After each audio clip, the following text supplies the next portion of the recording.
sur le montant qui est mobilisé jusqu'au 15 juillet et avoir une idée sur le budget global de l'hivernage 2025.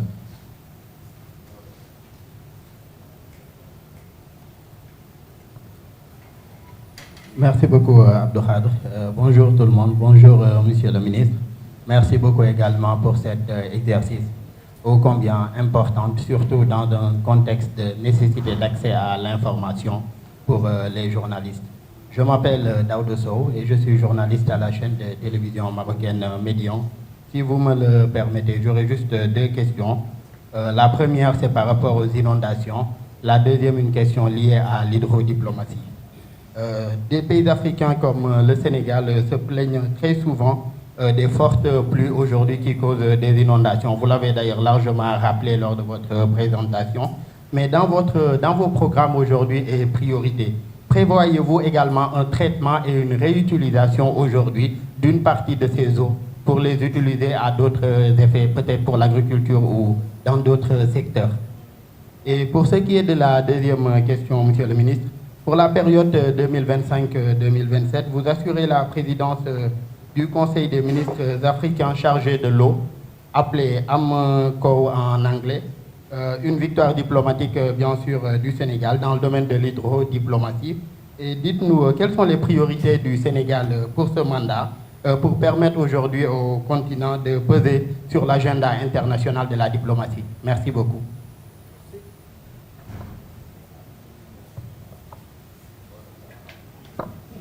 Merci Abdou. Bonjour à tous. Bonjour Monsieur le ministre. Je suis Pape Ibrahim Diaye, correspondant de la chaîne russe RT Dakar. Alors j'ai une question qui concerne peut-être au-delà du Sénégal. Parce que vous avez dit dans votre présentation, vous l'avez dit en tout cas, l'Afrique est de plus en plus confrontée aux phénomènes extrêmes. Justement, selon vous, quelle doit être la vision, votre vision, pour que notre continent puisse s'adapter justement aux phénomènes extrêmes de plus en plus qui marquent, disons, l'Afrique? La deuxième question, dans une hypothèse pessimiste, sans forcément l'être, mais si par exemple aujourd'hui le gouvernement du Sénégal doit forcément mobiliser les ressources notamment financières pour faire face, parce que l'année passée c'était plus de 8 milliards ou 8 milliards de francs CFA pour accompagner les sinistrés, est-ce que vous avez travaillé également sur ce plan économique pour accompagner le potentiel sinistré dans notre pays? Merci.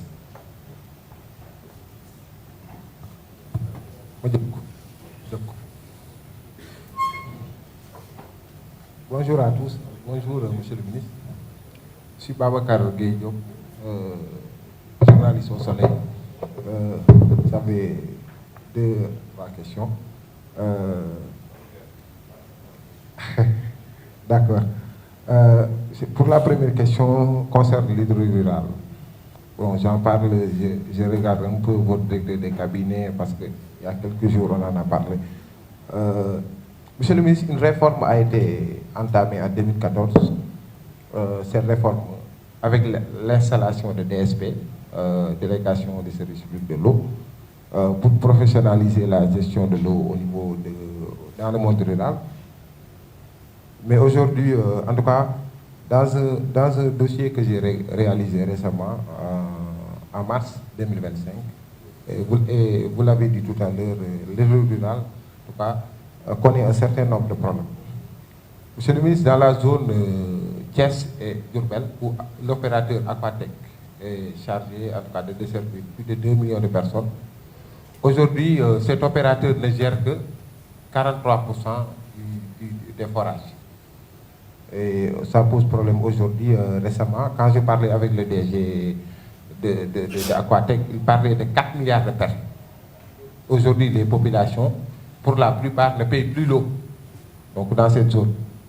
Et il y a d'autres problèmes aussi avec Flexo entre Kaolack et Kaffrine.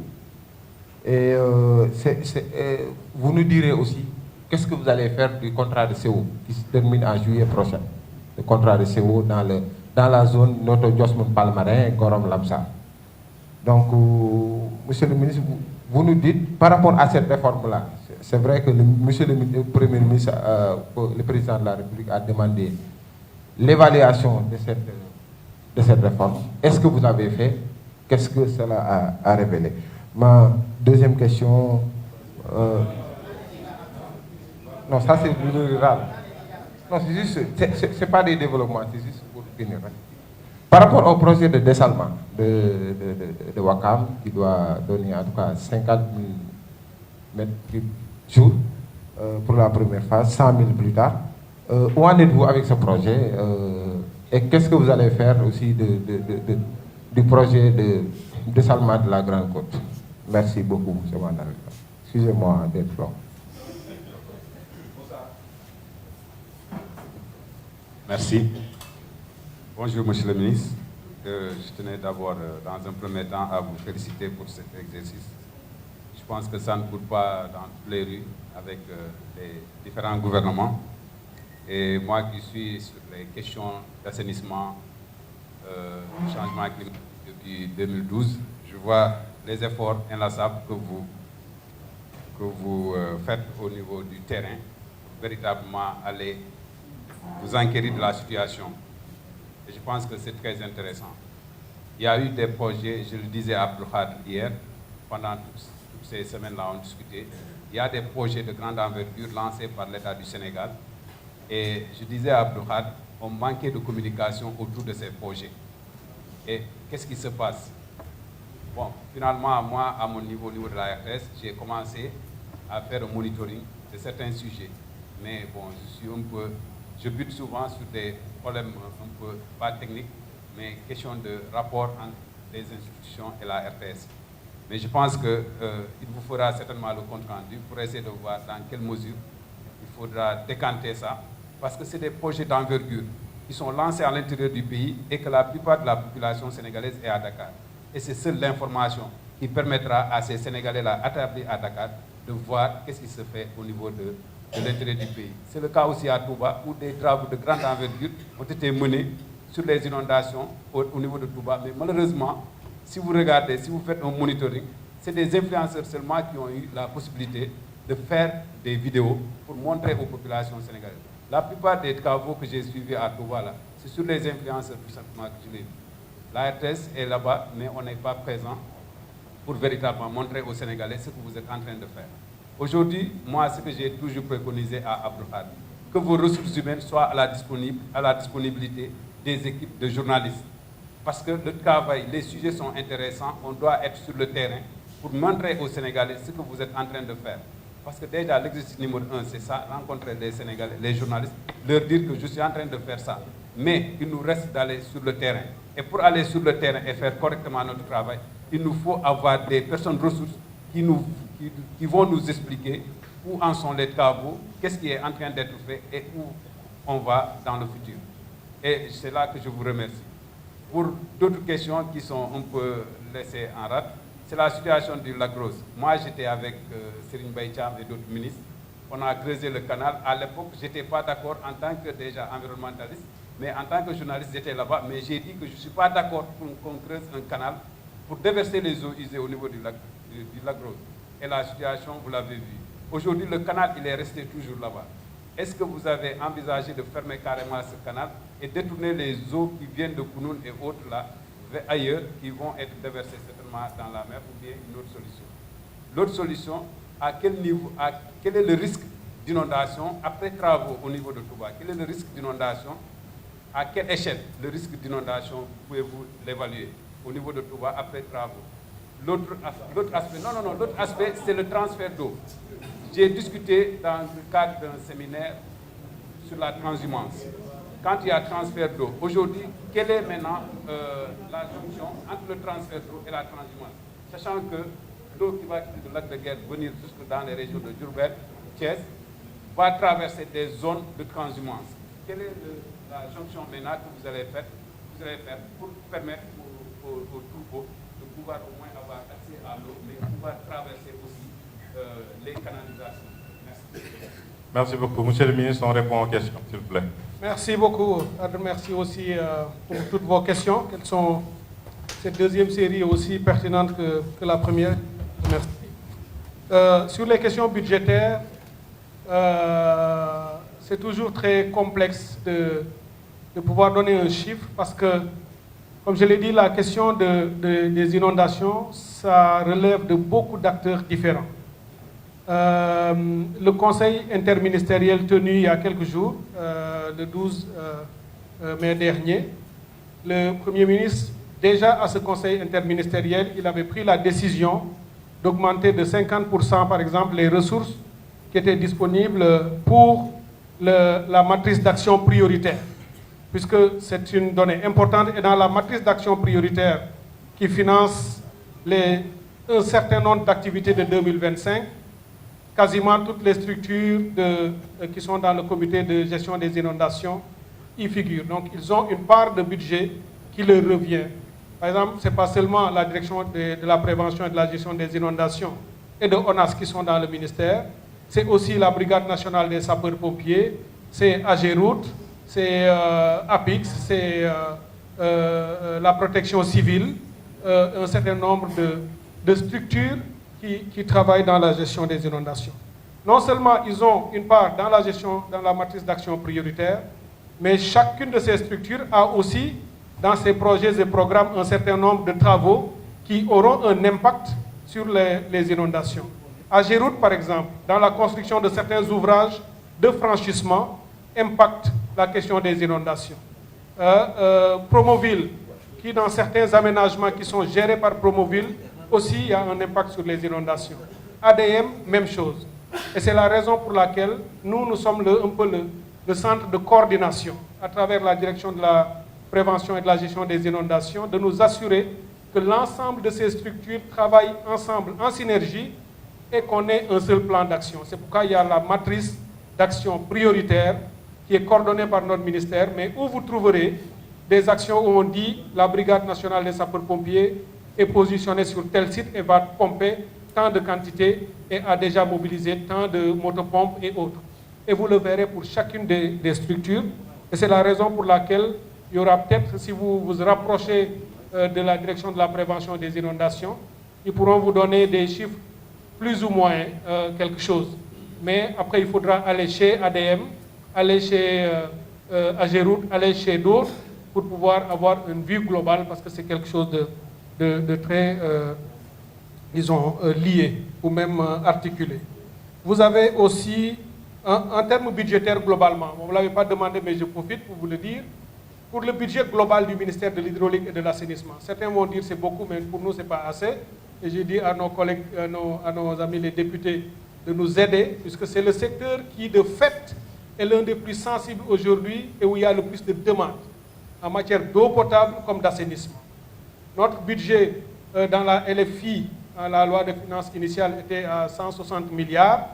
Nous avons demandé pour la LFR 292 milliards. On espère monter de 160 à 292 parce que, justement, on a pensé qu'avec toutes les demandes qui nous viennent de partout dans le pays pour l'accès à l'eau potable, mais également toutes les questions d'assainissement et d'inondation qui sont urgentes, on a senti le besoin de demander un peu plus de ressources. Maintenant, au niveau gouvernemental, il y aura des arbitrages à faire parce que beaucoup d'autres secteurs aussi sont des secteurs assez sensibles et on fera des arbitrages. Mais pour vous dire que nous sommes peut-être à ces niveaux et les parlementaires qui sont très prompts à nous envoyer des notifications, des doléances de leur communauté parce qu'ils représentent les populations.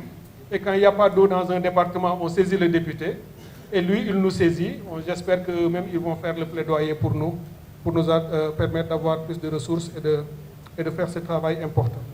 La question de notre frère du Soleil, j'apprécie votre demande et j'ai déjà donné des instructions dans ce sens.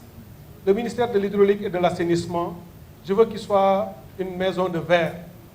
Ça, on ne le dit pas comme ça parce que vous êtes là, mais sachez que pour toutes vos demandes d'information, tous mes directeurs, tous mes collaborateurs ont ces mêmes instructions d'être ouverts et de donner les informations qui leur sont demandées. Toutes les informations sont la propriété exclusive du peuple sénégalais. Il n'y en a pas une seule qu'on peut dire sensible ou ceci, cela à garder. Si vous leur demandez des informations, ils vont vous les donner, ils seront heureux de le faire. Donc, dans vos travaux, dans vos articles, reportages, rapprochez-vous d'eux, aussi bien sur les inondations que la question de l'accès à une eau potable hydraulique ou rurale.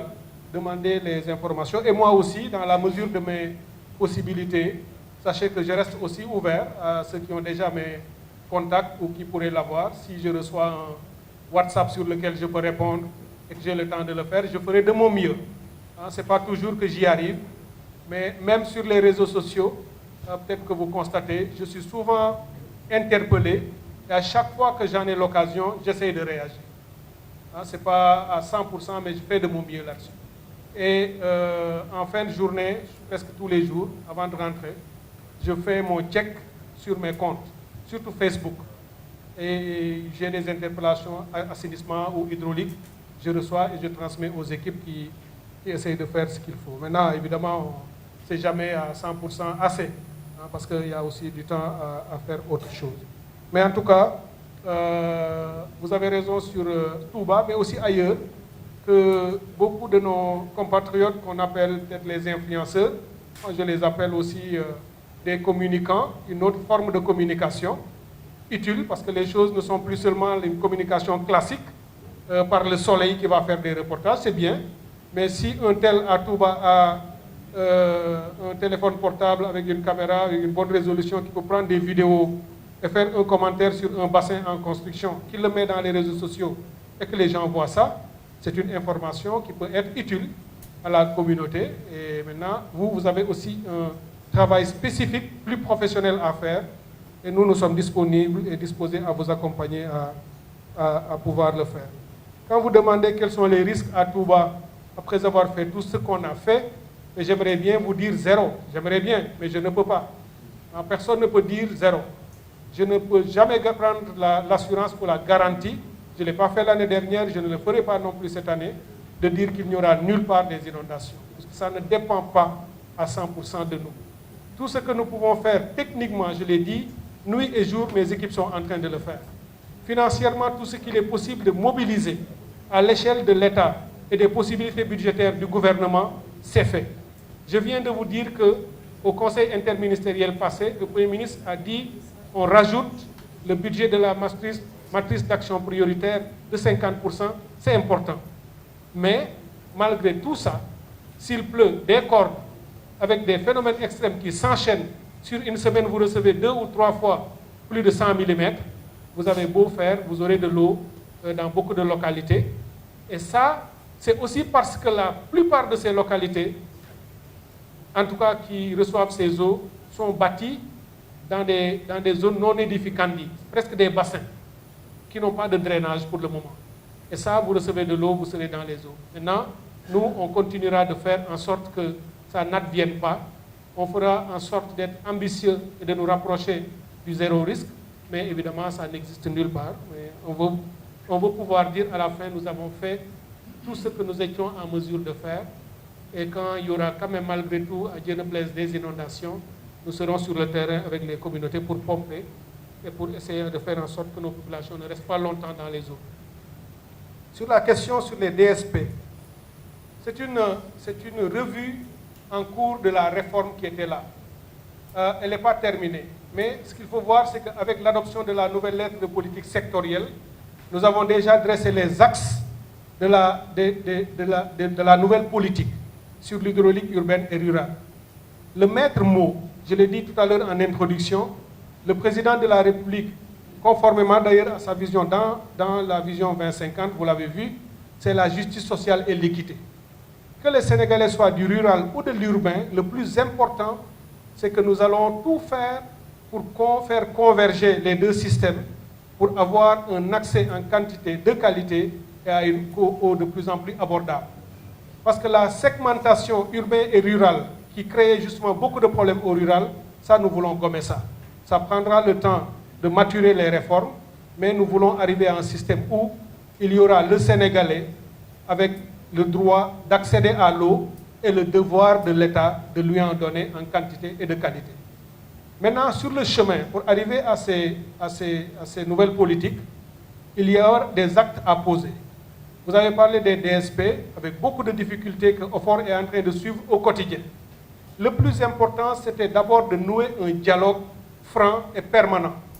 Aujourd'hui, en temps réel, les équipes de OFOR et les DSP sont sur le terrain en train de se parler, mais d'agir ensemble pour régler les problèmes.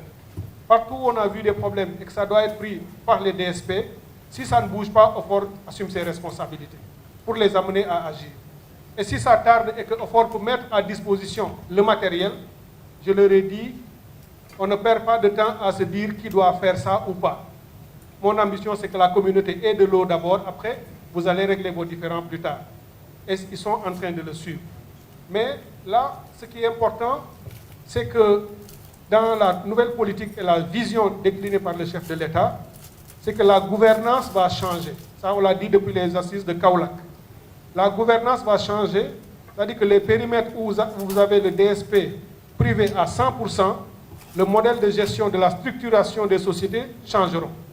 Et nous voulons aller à un système où il y aura sans doute un privé, mais il y aura l'État qui rentrera par un mécanisme que nous sommes en train de voir, mais nous voulons innover aussi en mettant les collectivités territoriales par un mécanisme qui est encore en train d'être regardé. Donc vous voyez que c'est vous qui vous connaissez bien le secteur et vous voyez que ça va être un changement majeur. Là où on disait il y a un fermier qui est Flex-Eau ou qui est CO, à terme, on aura une société, peu importe le nom qu'il va avoir, où il y aura un Flex-Eau, une société privée, ça peut être Flex-Eau ou un autre, mais il y aura l'État. C'est comme dans Sen'Eau.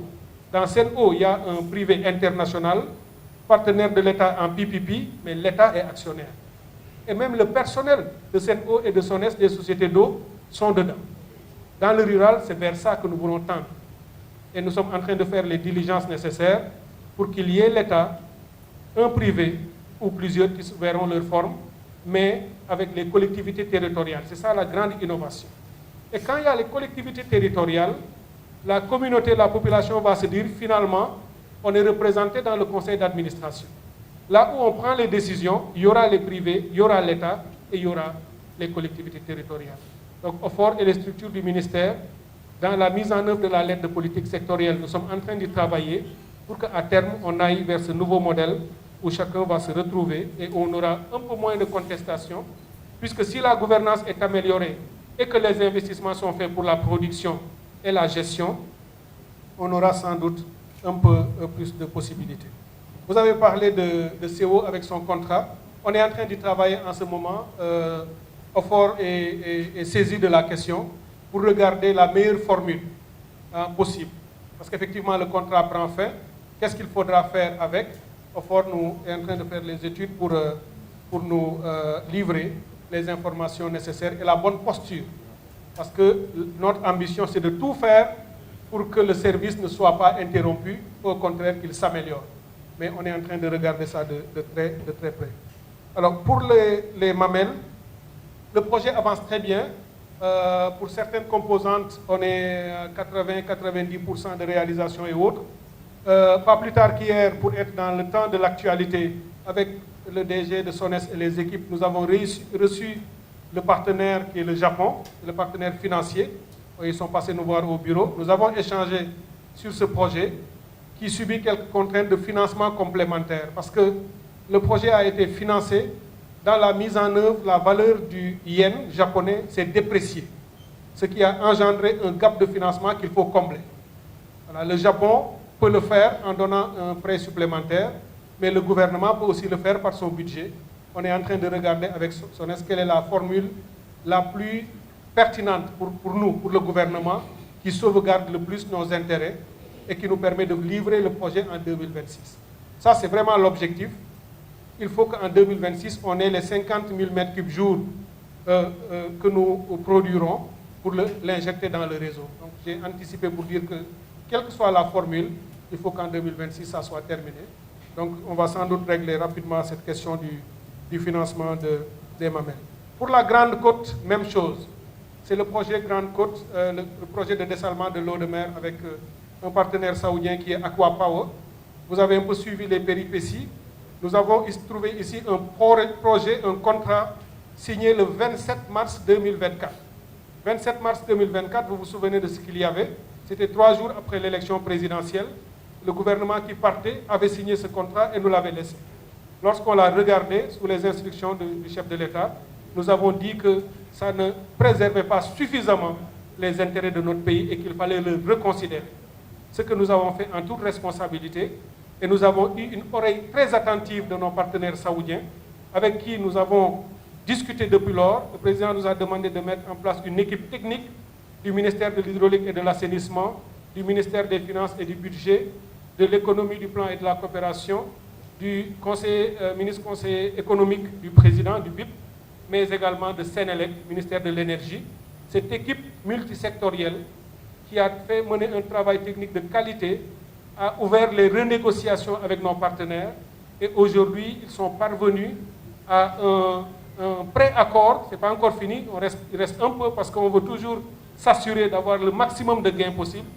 Mais entre ce que nous avons à date et ce qui était là le 27 mars 2024, il n'y a plus photo, ça n'a rien à voir. On l'a complètement changé favorablement pour l'État et on ne s'en limite pas à si beau chemin, on va continuer. Et on félicite et on remercie notre partenaire saoudien qui a eu beaucoup de sensibilité sur les arguments développés par le Sénégal, de dire certes il y a eu un contrat signé, mais que le gouvernement du président Bassirou Diomaye Faye n'entend pas brader les intérêts du Sénégal et il veut un partenariat ouvert gagnant-gagnant, ce que nos partenaires saoudiens ont accepté et reconnu et qu'ils nous ont fait aussi toutes les flexibilités pour négocier en partenaire, disons, dans une coopération très forte et qui se renforcera davantage. Donc je peux vous rassurer qu'une fois que ce sera fait, on signera sans doute un bien meilleur contrat. Alors, on a parlé de l'adaptation aux phénomènes extrêmes. Évidemment, quand on dit adaptation, on a dit le mot qu'il faut. On ne peut que même dans le jargon de la gestion environnementale, c'est adaptation aux phénomènes naturels, aux crises climatiques, au changement climatique, ou c'est des mesures d'atténuation, de préparation ou d'adaptation, etc. Ce qu'on peut faire, c'est par anticipation, tout ce qui est susceptible d'être préparé pour être prêt quand des phénomènes arrivent. C'est ce qu'on est en train de faire par nos projets et nos investissements. Mais quand des phénomènes extrêmes arrivent également, il faut juste pouvoir faire des mesures pour pouvoir les atténuer et qu'ils n'impactent pas trop longtemps la population. Pour AMCAO, même chose aussi, c'est ce que le Sénégal porte et promeut en Afrique. Et le maître mot du Sénégal, c'est un plan d'action qui se décline en action. L'action pour agir concrètement.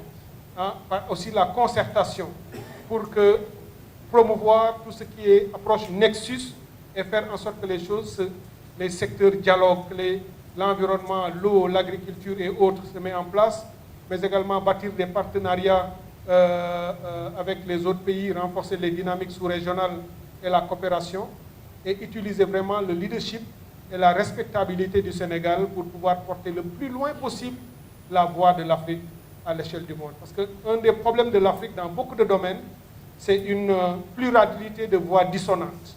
Une pluralité de voix dissonantes. Chacun parle et défend ses propres intérêts.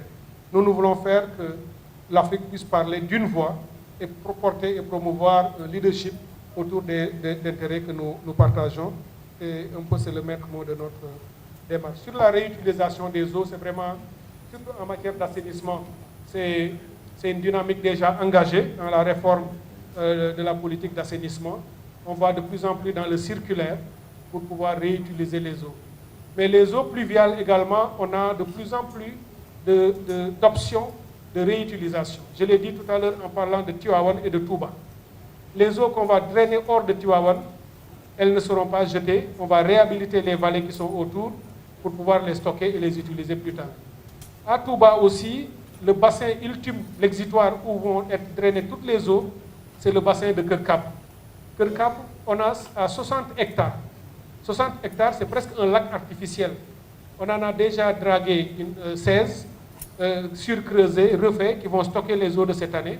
Mais chaque année supplémentaire, nous allons essayer de creuser pour qu'à terme, on puisse utiliser les 60 pour amener le maximum d'eau possible. Une eau qu'on peut revoir, traiter et peut-être empoisonner pour pouvoir faire de la pêche, mais aussi l'utiliser pour l'agriculture. Alors, les mesures de prévention, là, c'était une question sur Bakel et autres. Ah non, ça, c'était sur la série de premières questions. Voilà, le budget aussi, j'en ai parlé tout à l'heure. Je pense que c'était globalement, Abdou Khadr, s'il n'y a pas d'autres. Je vois une feuille que vous me glissez pour parler du prix. Regardez aussi l'heure, hein. On est jour de Juma, il faut aller vite. Oui, c'est ça en fait. On va aller au dernier tour. Voilà. De 3 questions seulement. Pour 3 questions seulement. Et comme ça, on finit. Il y a l'heure de la prière qui vient. Sadibou, tu avais qui vient. Non, c'est bon. Merci beaucoup. Alors, bonjour à tous. Bonjour, Monsieur le ministre. Merci. C'est Élise Senghor de RSI Radio Sénégal International. Alors, Monsieur le ministre, vu que le phénomène lié aux inondations à la peau dure est ce partout, pas uniquement au Sénégal, et par conséquent, vous venez de le préciser, le risque zéro est presque impossible. Alors, est-ce que vous pensez à des mesures d'accompagnement? Je prends l'exemple de la zone rurale où, quand il y a les fortes pluies qui impactent les routes qui deviennent alors impraticables, les populations peinent à se déplacer pour aller, par exemple, à l'hôpital, pour également aller au champ, et également l'impact au niveau du développement économique de la zone. C'est des temps où les populations souffrent le martyre parce que tout simplement la pauvreté s'accentue. Alors, est-ce qu'il y a des mesures prises en ce sens pour accompagner justement les impactés? Merci. C'est bon, oui.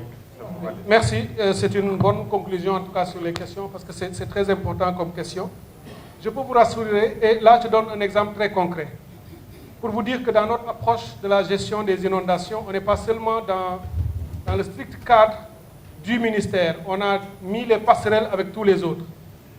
De ce que vous dites, qui est très intéressant et pertinent, il y a dans la région de Sédhiou et de Kolda, Sédhiou en particulier, une zone où il y a une digue. C'est la digue de Diop Kounda. Ceux qui connaissent la zone connaissent cette digue. La digue de Diop Kounda, l'année dernière, elle avait cédé sous l'effet des eaux. Il y a eu beaucoup de remontées d'eau et la digue a cédé. Lorsqu'elle a cédé, cela a coupé complètement la région. On ne pouvait pas se déplacer d'un côté à l'autre de la région de Sédhiou. Mais aussi pour aller de Sédhiou à Kolda, il fallait faire un détour presque impossible. Et dans cette zone, qui est une zone très vulnérable, très pauvre, il y avait quelques marchés hebdomadaires que les populations, où ils allaient pour pouvoir gagner un peu de revenus, qu'ils ne pouvaient plus faire. Et lorsque je m'y suis rendu l'année dernière, il fallait des pirogues pour pouvoir faire ça avec les risques. Alors, ce qu'on avait fait l'année dernière, c'était immédiatement, sur le mois qui a suivi, en relation avec la Géroute, le ministère des Infrastructures, on avait refait la digue, en leur disant que c'était une réparation temporaire pour continuer la circulation. Ça a été fait aussitôt après. Cette année, DPGI est en relation tous les jours avec la Géroute et des engagements sont pris pour fortifier la digue, pour faire en sorte que cette année, elle ne cède pas. Donc là, on est en train de suivre de près, ça fait partie des lieux que je vais visiter, pour voir les types d'ouvrages que Agéroute est en train de faire en relation avec DPGI et les autres, pour pouvoir sécuriser le site et assurer la continuité de la circulation. Et dans d'autres endroits, un peu moins grands, il y a un quartier qui s'appelle Alwar à Ziguinchor, un autre aussi Tangori à Bignona, qui connaissent les phénomènes de ravinement naturel. C'est des sortes de canaux naturels avec le ruissellement des eaux. Et finalement, le canal peut avoir une largeur de 4, 5 mètres, 7 mètres. Dans un quartier, et profondeur 2 à 3 mètres. Ça devient une rivière et très dangereuse. Du coup, les gens ne passent pas.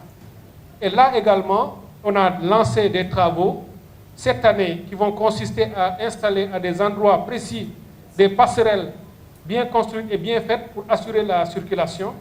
Mais à partir de l'année prochaine, des études ont été déjà faites pour les construire en canaux en bonne forme, moderne et très bien fait, couvert, où l'eau va passer et qui va sécuriser les...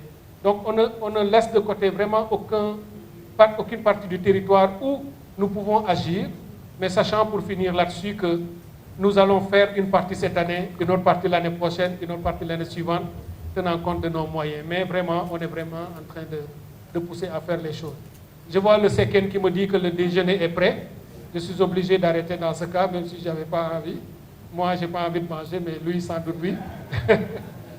Donc voilà, en tout cas, merci beaucoup. Vraiment, c'est une très, très grande joie de vous avoir reçu, écouté dans cet échange enrichissant que nous allons poursuivre, Inch'Allah.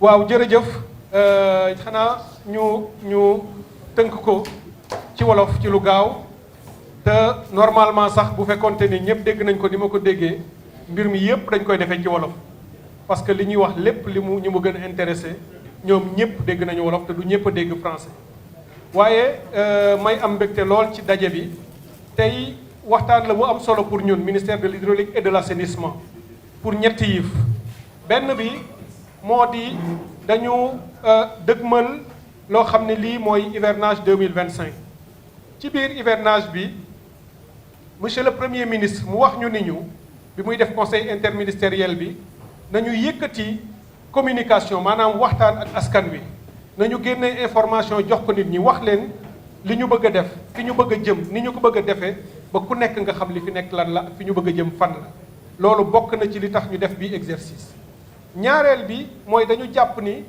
boo nekkee ci ministère bi nga def fi at gannaaw ba ñu yegsee ak équipe yi baax nañu jàkkaarloo ak sénégalais yi wax leen ni bi ñu toogee léegi lii mooy li nga xam ne def nañ ko lii moo doon suñu yéene lii lañ ci jot a def ci at lii mooy lii nga xam ne des na ci lii mooy jafe-jafe yi ñu am ak nii lañ ko fas yéenee saafara waxtaan woowu dañu jàpp ni waxtaanu li ñuy wax ci tubaabu redevabilité dañ ko ameel askan wi di ko informer di ko wax loo xam ne lii ci loolu la ñu nekk beneen bi itam mooy xam ngeen ni dañu adopté lu ñuy wax lettre de politique sectorielle ay weer ci ginnaaw novembre dañu daje woon Kaolack nekk fa 300 ay sénégalaises ak sénégalais di waxtaan ci wàllu ndox ak assainissement ñëpp indi ci seen xalaat liggéey boobu ba mu paree mois de mars ñu validé ko tey dañu doon ñëw waxtaan ak sénégalais yi fi nga xam ni foofu la ñu bëgg a jëm lii tax ñu jaarale ci journalistes yi pour sénégalais yi jot ci mooy won nañu leen ci wàllu ndoxum naan mi lépp loo xam ne am nañ ko ci yéene ci biir dëkku taax yi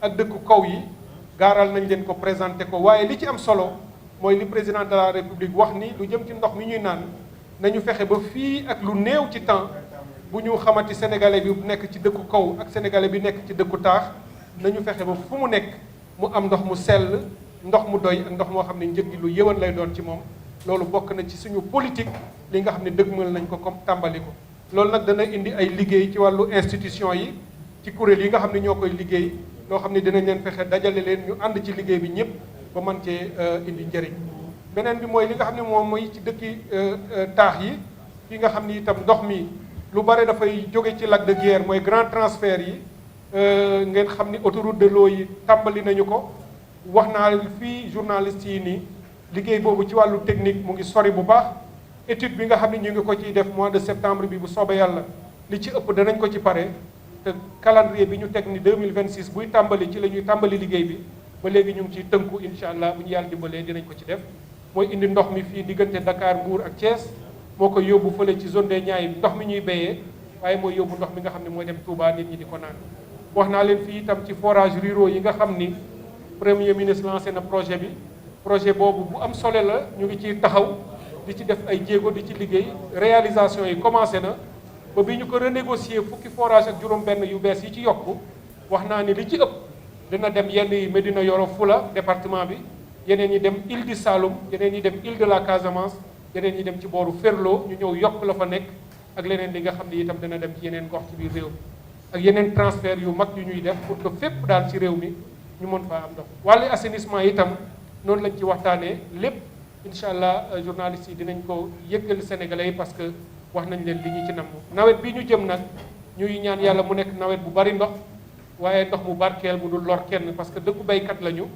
lu nawet bi gën a bari ndox rek mu gën a baax ci ñun waaye ñu ngi góorgóorlu ba nga xam ne ndox moomu du lor mbokk yi moo tax dëkk yu mag yépp liñ ci waroon def ci liggéey yépp sumb nañ ko te le 15 juillet bii ñu dëgmal liggéey yooyu yépp ci lay jeex maa ngi fas yéene def tournée bi njëkk mois de juin bi dem xool yi fépp koo xam ne teg nañ fa liggéey waaye bu taw bi commencé danaa delluwaat xool noo xam ne liggéey boobu noonu la commencé di indee ay résultats kon waxtaan wi bu am solo la ma ci sant bu baax di ci gërëm mbokki journalistes yi di leen wax ni ministère bi kuréel yëpp ubbeeku nañu direction yëpp ubbeeku nañu fépp fu ngeen soxla information jàppale ni information boobu ñoom àq la ci ñoom responsabilité la ñu jox leen ko pour ngeen jox ko askanu Sénégal kon maa ngi sant ñëpp di gërëm ñëpp di ñaan ñu amaat yeneen ndaje yu mel nii pour continuer di waxtaan ak askan wi ak ci nga xam ni loolu la ñuy def fi ñu bëgg a jëm ak résultat yi ñu bëgg a am incha allah jërë ngeen.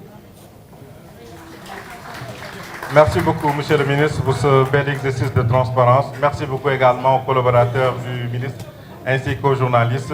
Comme vous le savez dans le programme, il y a un déjeuner prévu, nous y comme ça.